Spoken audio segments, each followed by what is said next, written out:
Hey y'all!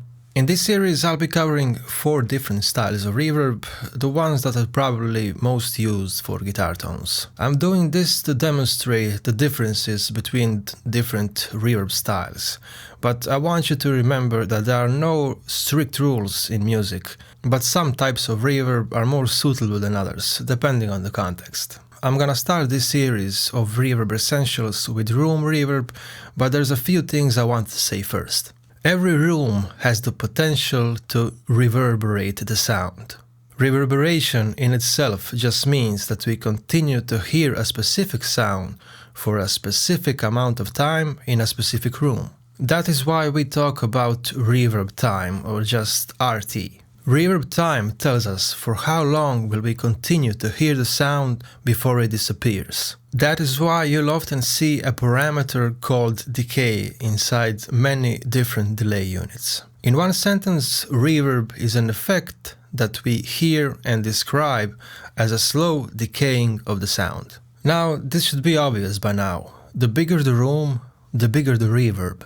In larger rooms, the sound just has more space or more distance to travel, and there are more reflections as opposed to what happens in small rooms. Also, the reverb that we hear can be described the same way that we describe a guitar tone. It can be too dark or it can be too bright. That is why you'll often see high-pass and low-pass filters inside almost every reverb unit or reverb plugin, or reverb block in this case. This means that we can EQ a reverb the same way we would EQ any other audio source. Now the question you're probably asking yourself is, do I need reverb? And the answer to this question is quite simple.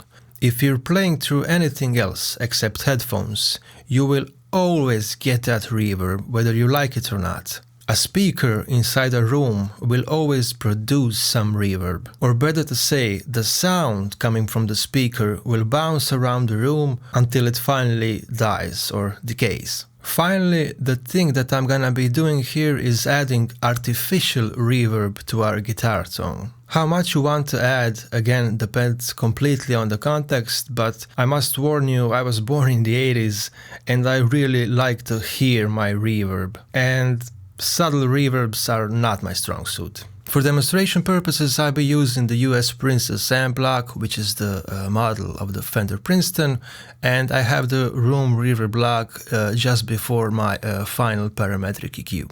I've said this a few times on the channel already, but hearing a guitar tone without any reverb is the most unnatural thing you will ever hear. If there's no reverb at all, that would mean that we're probably in space, in vacuum, none of us can breathe and we're all dead. This is the sound of this particular patch without any reverb added.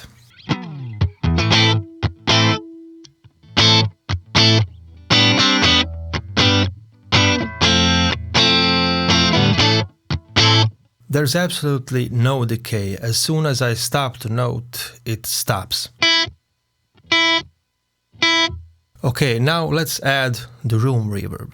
Usually I mess around with subtle settings first and then push it to the extreme, but in this case I'm gonna push this decay, which is our reverb time, all the way up to the maximum, which is 10 seconds.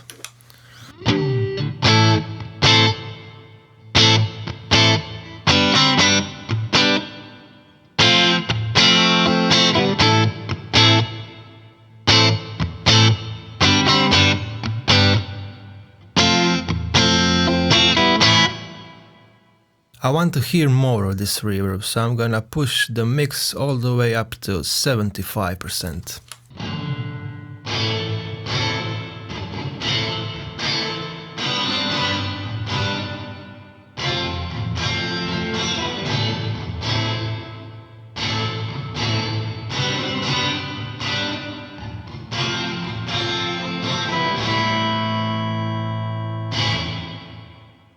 So what's the first thing that you experience when you add these amounts of reverb?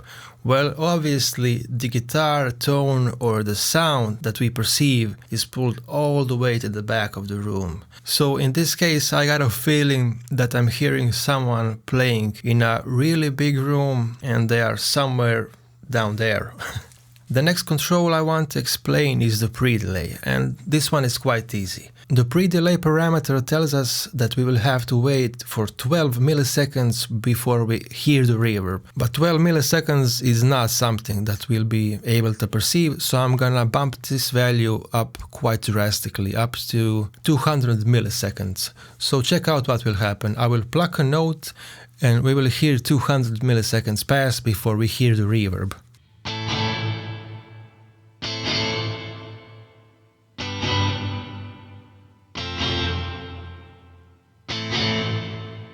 Now I'm sure there's a time and a place to use these amounts of pre-delay, but unfortunately on guitar tones, for me this feels like way too much. So I'm gonna dial it back to around 15 or let's say 20 milliseconds. Check out what happens now. Now we will hear the reverb almost immediately. 20 milliseconds is not something our human ear can perceive as a difference.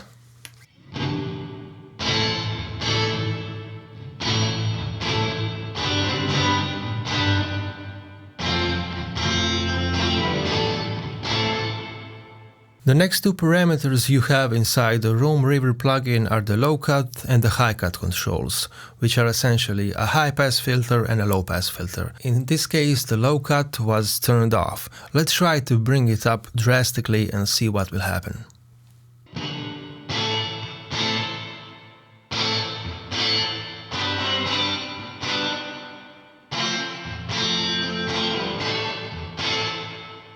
Now let's turn it off again.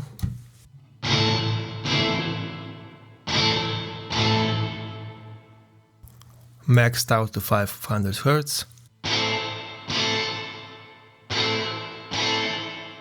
Now this low cut that goes up to 500 Hz might seem extreme, but I have to remind you that these slopes, these filter slopes inside the Line 6 pod go are very gentle. They are either 6 dB or 12 dB per octave, which is very, very gentle for a slope. Okay, the next setting is of course the high cut control, but instead of bringing it all the way up, I'm gonna bring it all the way down to 500 Hz, so check out what happens now.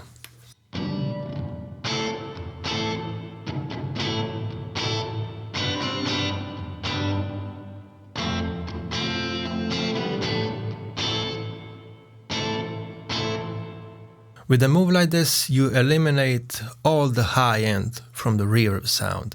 That may be cool if your song or your playing requires it, but I like to leave some high end in my reverb sounds, and I usually cut them anywhere between 4K and 6K, sometimes even a bit more if there are some ambient reverbs in the scenario. Finally, let's dial in a setting that is not so extreme. Not so extreme would mean that the room is not so big. So let's bring back the decay down to 5.5 and let's bring back the mix knob to 50%. Let's check out this room sound now.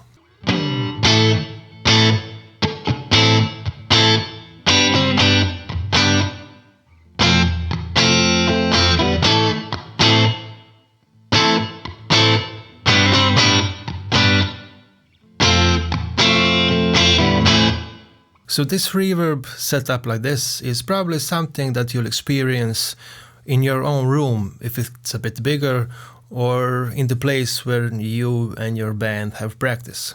There's one thing that I suggest that you always do. You always have to dial in some pre-delay, because the pre-delay in this scenario will simulate the distance between you and the speaker, the virtual speaker in this case, but still, it's a distance. I usually aim for values between 10 and maybe 30 milliseconds, and I don't push it further than that. However, all of these rules are meant to be broken, and don't be afraid to break them. For example, when I'm recording and actually when I'm mixing vocals, I like to add tremendous amounts of pre-delay to that reverb vocal send.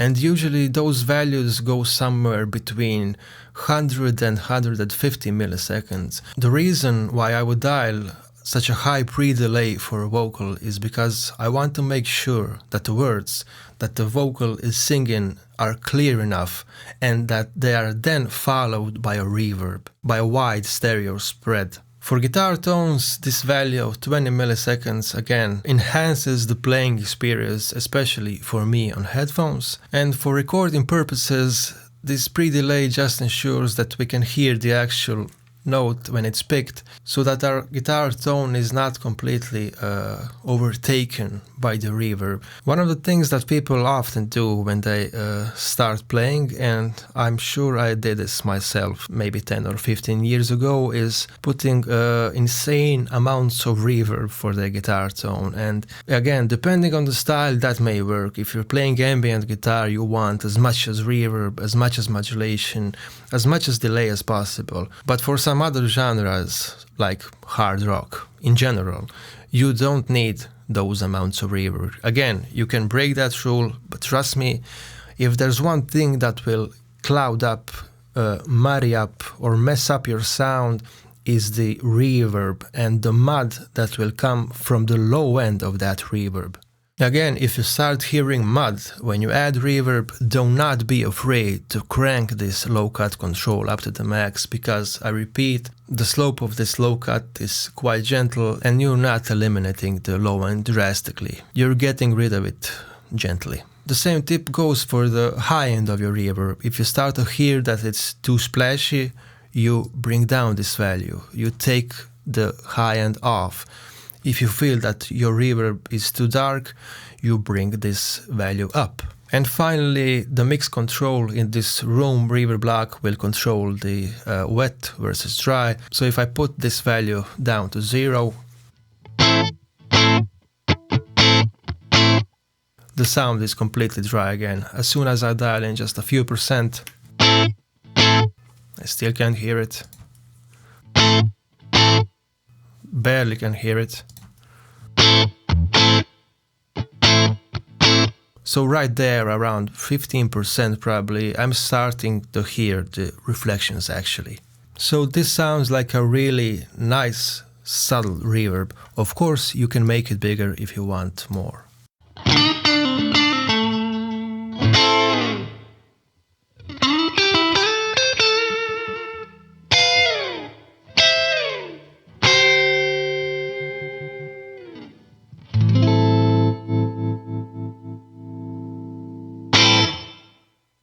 Anyway, that's all I have to say about room reverb. There are plenty of physics involved, and I didn't want to bore you with the speed of the sound, with how reflection works and how the sound actually decays and how it actually modulates while decaying.